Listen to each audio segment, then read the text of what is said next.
This is not a werewolf story by Sandra Evans, chapter 20, where Raoul loses Sparrow and finds Bobo's teeth.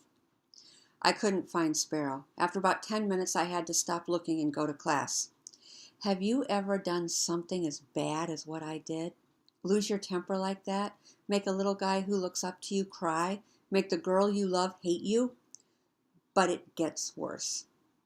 At lunch, I don't see Sparrow at his table, so I go pound on his bedroom door. He doesn't answer. And when I hit it one last time, the door opens a little. I peek around the corner. Maybe he's hiding behind the door, but he's not. He's not under the bed or in the closet. And when I've looked inside and under everywhere a 5-year-old could hide, I notice how cold the room is. The window is open. It's a short jump to the ground, even for Sparrow's little legs. I run to Dean Swift's office and stand in the open doorway. 4 teachers are hunched over his desk. The math teacher is talking. I think we're looking at a boy with anger management issues. The social studies teacher clucks. I'm not sure he should be supervising the little ones on Friday. Miss Turn shakes her head. You're both mad. The doctor told us that the concussion could make him prone to irrational behavior. If anyone's at fault here, I am. I saw him acting strangely before breakfast. He was deeply affected by Bobo's injury. I should have taken him back to his room. Hey, Nicky, we all dropped the ball on this one, Tuffman says. I should have checked on him first thing this morning. I can tell you from personal experience, a concussion brings out the worst in a man. Add that to the family temper and kaboom! What do you expect? Have you ever walked into a room where everyone's talking about you? You know how part of you wants to run away and part of you wants to act normal so nobody can tell you how much it hurts? They all turn to stare at me, long wrinkles between their eyes. Miss Turn looks worried. Tuffman looks sympathetic. Dean Swift looks disappointed. In me. He's disappointed in me. I hang back a little as we head into the dining hall. It's the middle of lunch, and the noise makes me feel like someone stuffed a pillow in my brain. But the minute the kids notice the dean, 4 teachers, and me all standing in the doorway, it gets as quiet as the library on a Saturday. Children, the dean says, Sparrow has not come to any of his classes. Please finish your lunches quickly. We will start a search. Students will work with a supervising adult. Dean Swift doesn't look at me as he chooses his group, and Mary Ann flounces over to him before he even calls her name. Me, Mean Jack, Vincent, and Little John get assigned to Tuffman. The cafeteria bustles and booms as everyone starts talking, and Cook Patsy distributes flashlights for the tunnels and walkie-talkies. But when Dean Swift raises a hand, the room goes silent in a split second. Children, he says in a voice so serious it makes my skin tingle and my ears burn. You must stay within sight of an adult at all times. Do you understand? Why doesn't he just say the word we're all thinking? Cougar. I made a mistake. Everyone knows it, me most of all. And now I'm going to fix it. Come on, I say, pushing my way out the door. I know where he is. No one else knows at all. I know where Sparrow hides when someone he loves hurts him. I know his hideout is also the cougar's den. I guess we all know the cougar has 3 German Shepherd teeth sunk in him and is getting meaner by the minute. But I'm the only one who really knows, how dangerous a wounded predator is, because I'm the only one who's ever worn that skin. I keep thinking how I charged Tuffman and Vincent down by the lake. What would I have done if one of them had tripped as he ran out of my territory? Would the boy and me have been able to reason with the wounded wolf? I sprint down the zigzag path to the beach. I don't care how many spider webs break up on my face and arms. I don't care how many blackberry thorns rip my shirt and scrape my bare legs. I run. Tuffman and Vincent are right behind me as I jump from the path to the driftwood pile and then onto the sand. We are racing 3 across now, our feet pounding in the hard-packed sand. Behind us, Mean Jack stumbles over the driftwood. I glance back and see Little John at the top of the zigzag path. He's throwing rocks as hard as he can down at Mean Jack and whooping every time he hears the big kid curse and moan. You're breaking my heart, Johnny. You're breaking my heart. We don't need them anyway. I turn up the path that leads from the beach to the fort, and Vincent and Tuffman stay beside me. We're a team, and we're running like one, our feet hitting the ground all at the same time. Tuffman reaches out and punches me lightly on the shoulder. We'll find him, Raoul, he says. You lead the way. It's your show, Raoul. I swallow hard. Tuffman drops back like he knows I'm about to cry, and he doesn't want to embarrass me. Man, was I wrong about this guy? It's just been a misunderstanding, like the dean said. He's on my side, like how he's treating me now, like he has respect for me. Like I made a mistake and he respects me enough to let me be the one to fix it. Maybe he does know my mom is White Wolf. Maybe he's looking for her because he wants to help her. Didn't he tell me twice that he loved her like a little sister? The thought gives me a burst of energy. We pound across the field. A group of police officers is getting out of a squad car in the parking lot as we run by. They nod at us, and I feel another surge of energy as I see that our team is part of a bigger team. We're gonna find Sparrow. He'll be all right. The blackout tunnel is on the far side of the fort, separate from the main building. It's a U shape with 2 ways in or out. As we get nearer, I put my finger to my lips. I signal to Tuffman to guard the first entrance to the tunnel, in case Sparrow runs out that end. I try not to think about the cougar. Wait here, I whisper, and Tuffman gives me a sharp salute. You bet, Captain Raoul, he says. I've been thinking like a lunatic. This is what happens when you've got a bruised melon for a brain. Thank goodness I kept my yap shut. One good thing about being the quiet type, even your fever talk is all in your head. Vincent and I creep toward the other entrance. Then we hear it. The cougar scream. It rings on and on with a cold, echoing sound, like it's coming to us from the bottom of a well. When you were little, what scared you? Toilets flushing, spiders, or dogs? For me, it was being alone in the dark. When I saw my mom's hand reach up to turn off the lights, my whole body felt like it was screaming, no! That's how I feel when I hear the cougar screech. I'm a big no. My legs are a jelly of no. My head has no thoughts but the word no.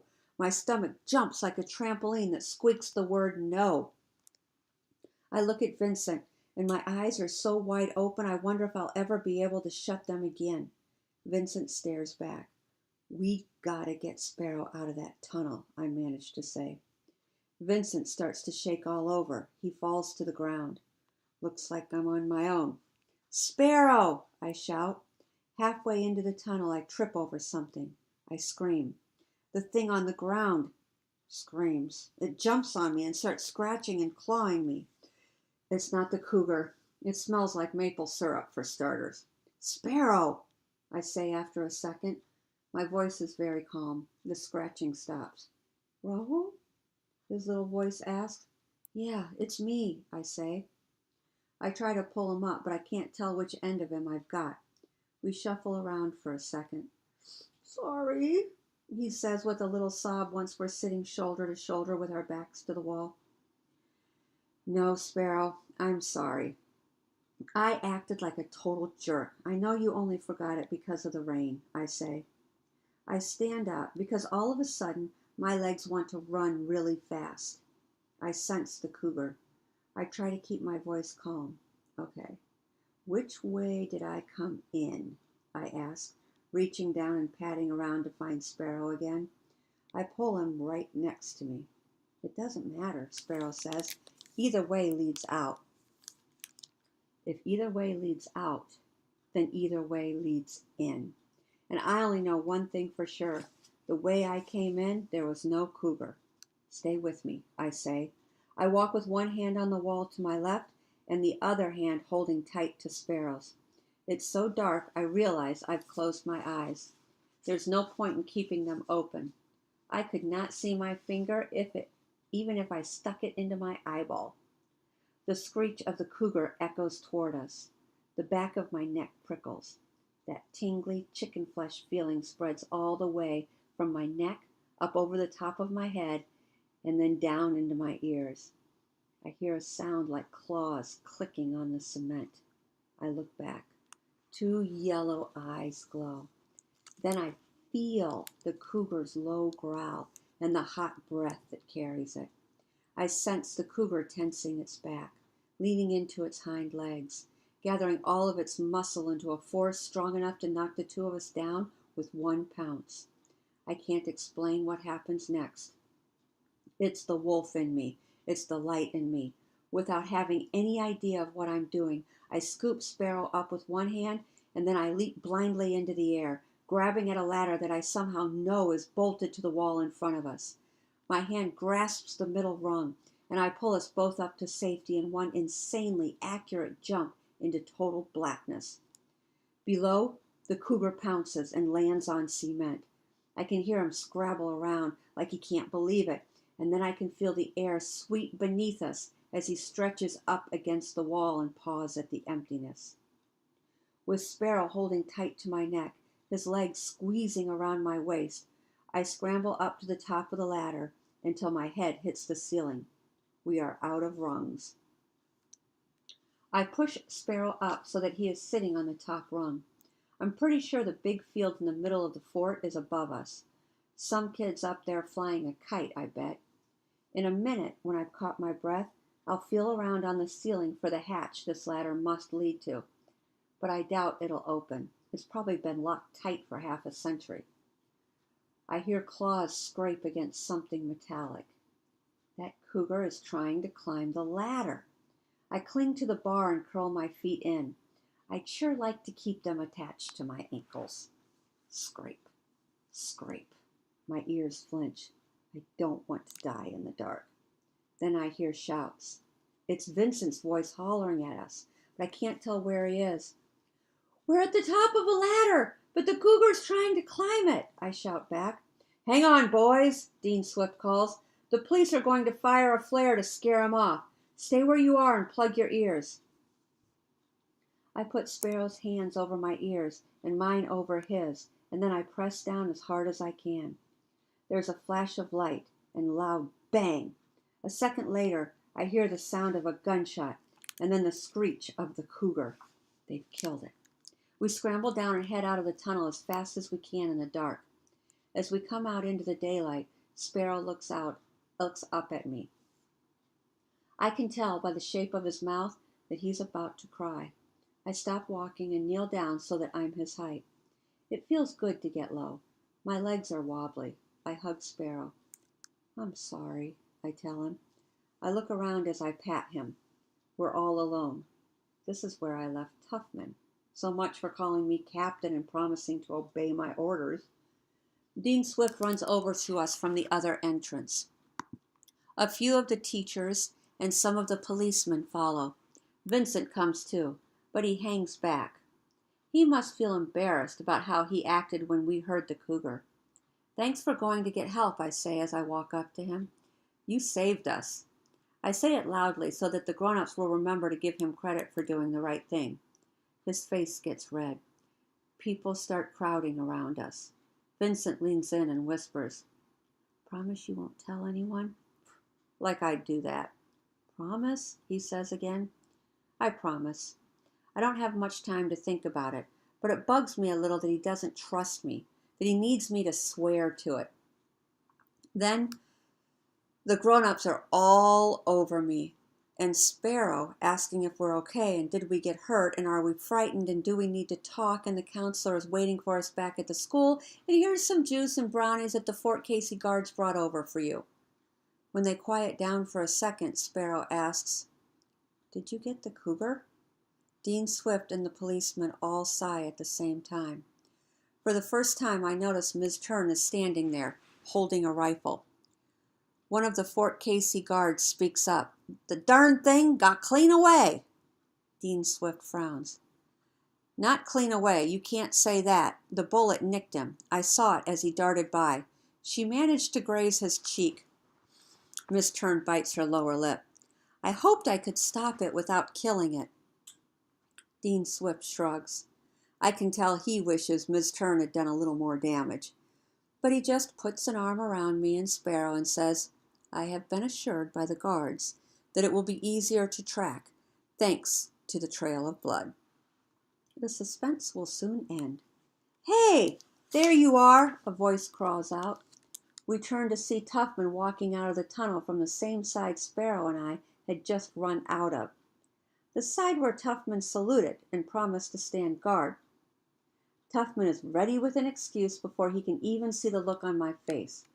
I got worried. I went in to look for you. It's dark in there. My blood feels cold. My thoughts click together like puzzle pieces.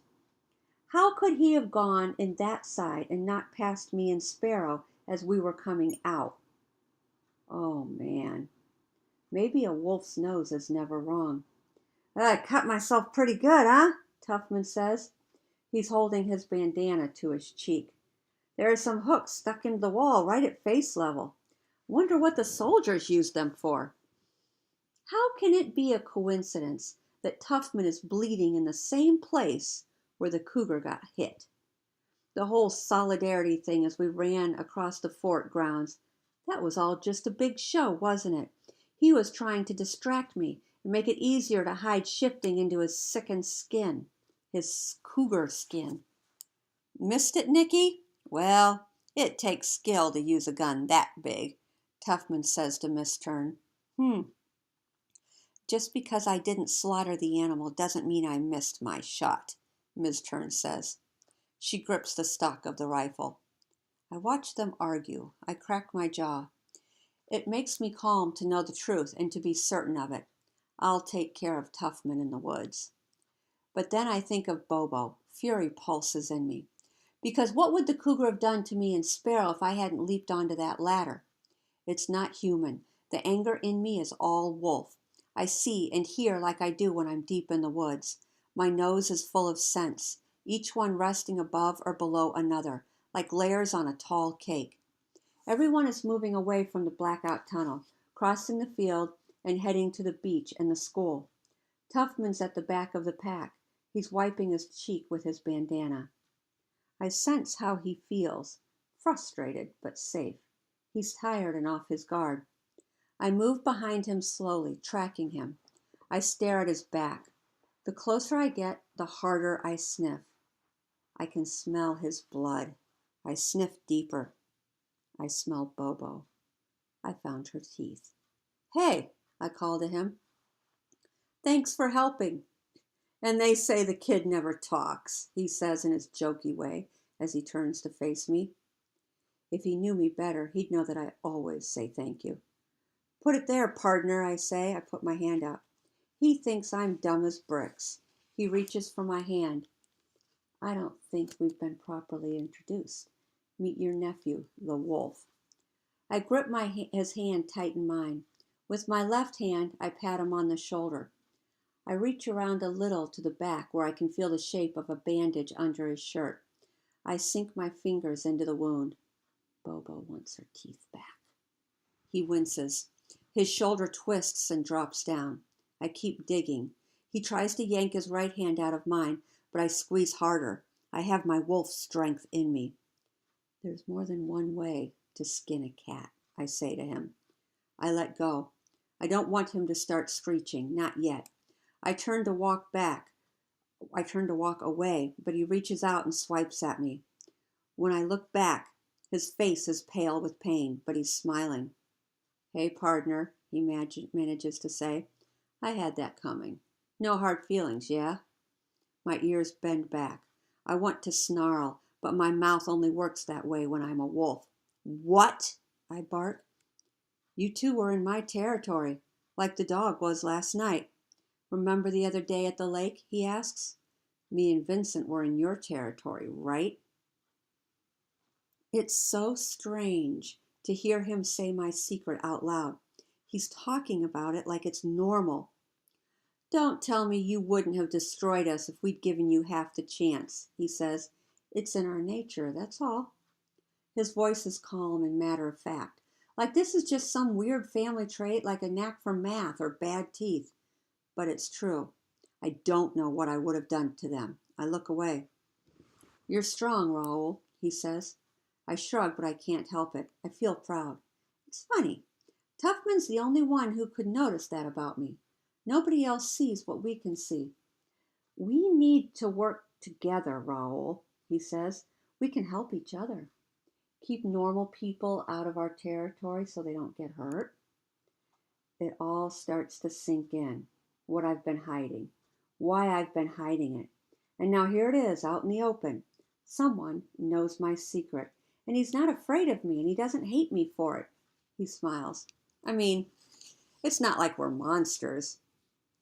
Mary Ann says I'm a loner because I want to be, but all this time I've been a loner because I have to be. He steps closer to me, and Raoul, I can show you how to live forever. His eyes wrap around me. I can't move. Under the sharp March wind, or above it, is a puff of warmth. Spring.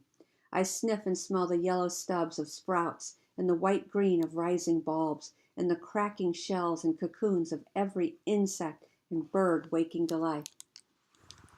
And I can't look away from his golden eyes and the promise that I know somehow is not a lie.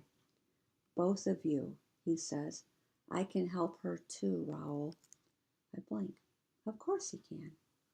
He reaches back and rubs his shoulder where I dug my fingers into him. His hand comes away covered in blood. He stretches it out to me. Shake on it. I begin to raise my hand.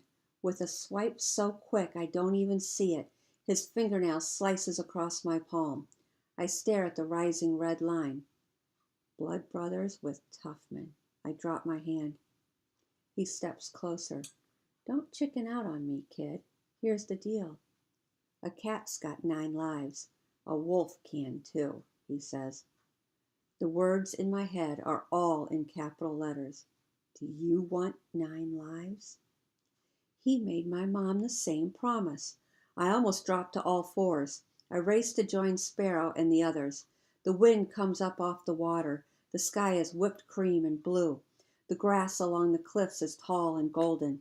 I smell salt and seaweed and driftwood. Yeah, I want to live forever, but not with him. I wipe my hand on my jeans. The cut isn't very deep. On the way back to the school, everyone surrounds me.